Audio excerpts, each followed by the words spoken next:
You see a hammer falling toward a fake hand. It is only a rubber hand lying on a table. It is not connected to your body. It has no bones, no nerves, no blood, and no way to feel pain. But the moment the hammer hits it, your body reacts. Your shoulders tighten, your breath stops for half a second, and before you even think, your real hand pulls back and if the pain might somehow reach you. But why? Why would your body protect something that is not part of you? This strange reaction comes from a famous psychology experiment called the rubber hand illusion. In the experiment, a person sits at a table with one real hand hidden from view. In front of them, where their hand might normally be, the researchers place a fake rubber hand. At first, the person knows exactly what is happening. The real hand is hidden, the rubber hand is fake. There is no confusion. Then the researcher begins brushing both hands at the same time. One brush touches the hidden real hand. Another brush touches the visible rubber hand. The movement is synchronized. The person sees the brush moving across the rubber hand, and at the same time, they feel a touch on their real hidden hand. After a while, the brain begins to connect the two signals together. The eyes say, the hand is being touched. The skin feels that it is touched. And because these two things happen at the same time, the brain makes a strange conclusion. The hand must be mine. This is the disturbing part. The rubber hand does not become real, but the brain starts treating it as if it belongs to the body. People begin to feel as though the fake hand is their own hand. Some even feel touch coming from the rubber hand, even though the real touch is happening somewhere else.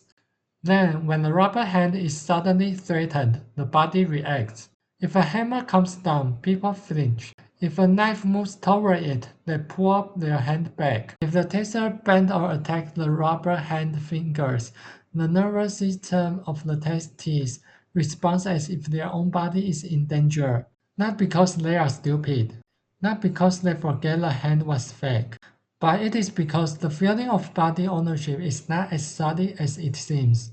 You might think your body is the one thing you can never be confused about.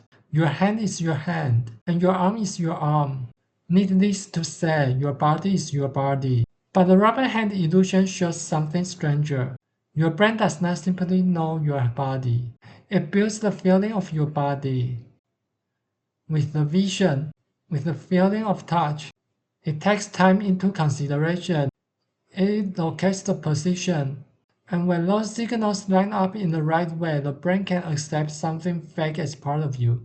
This means the sense of mind is not just a fact. It is an interpretation. Your brain is constantly asking where your body is, what belongs to you, and what it should protect. Most of the time, the answer feels automatic. You do not wake up every morning and check whether your hands belong to you. You simply feel that they do. But that feeling is produced by the system, and like any system, it can be fooled. This is why the rubber hand illusion feels so unsettling. It does not only show that your senses can be tricked, it shows that even the boundary between me and not me can shift. A rubber hand can become part of your body map. A fake threat can trigger a real fear response. An object on a table can suddenly feel personal.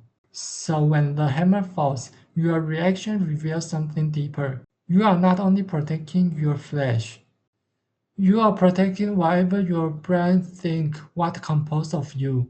If your brain can be convinced that the fake hand belongs to you, then how can you be sure any idea of yourself does not already include things beyond your body?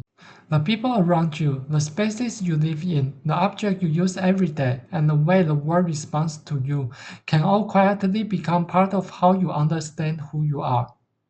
Your sense of self is shaped by your interaction with the world and by how you perceive your surroundings. But this does not mean you have no control. The real question is not whether the rubber hand is yours. What you should notice is what you have already mistaken as part of yourself.